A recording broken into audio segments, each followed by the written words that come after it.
If you don't want them to be the citizen of this country, let them go, Sowore tells Tinubu.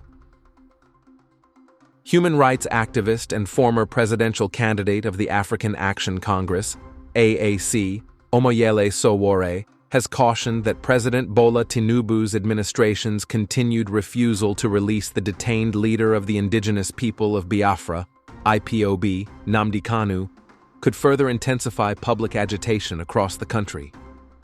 Sowore gave the warning during the ongoing Free Nnamdi Kanu Now protest in Abuja, where demonstrators have been demanding the immediate release of the IPOB leader who has been in the custody of the Department of State Services, DSS, since 2021.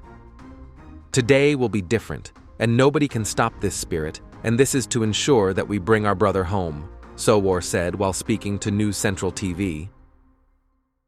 He accused the police and other security operatives of using tear gas to disperse the demonstrators at different locations in Abuja. But despite this, the protesters continued to regroup. They tear-gassed us. We relocated to Utako. They tear-gassed us. We relocated to Apo.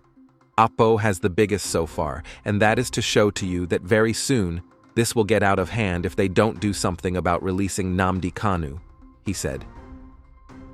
Reiterating that the protesters were not inciting violence, Sowore stressed that their action was a call for justice and fairness. We are not threatening violence. We are just saying that in this country, we all deserve a right to be citizens.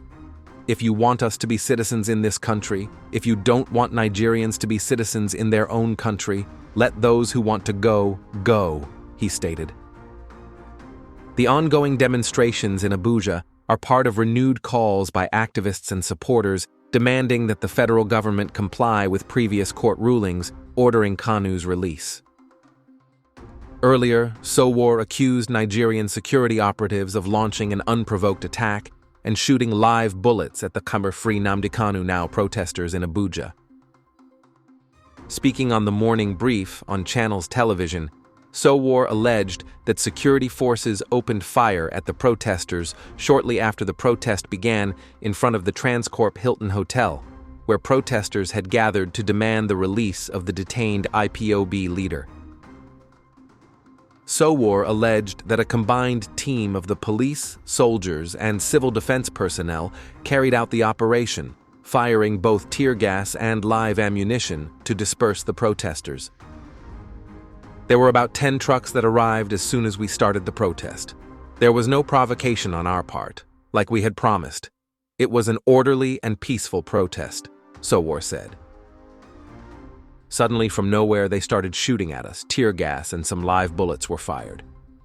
Luckily, I don't think anybody was hit with live bullets, but they were just shooting all around us.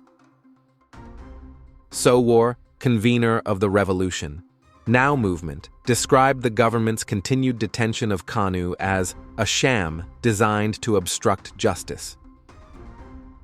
He urged the Nigerian government to present its evidence before the court instead of resorting to repression.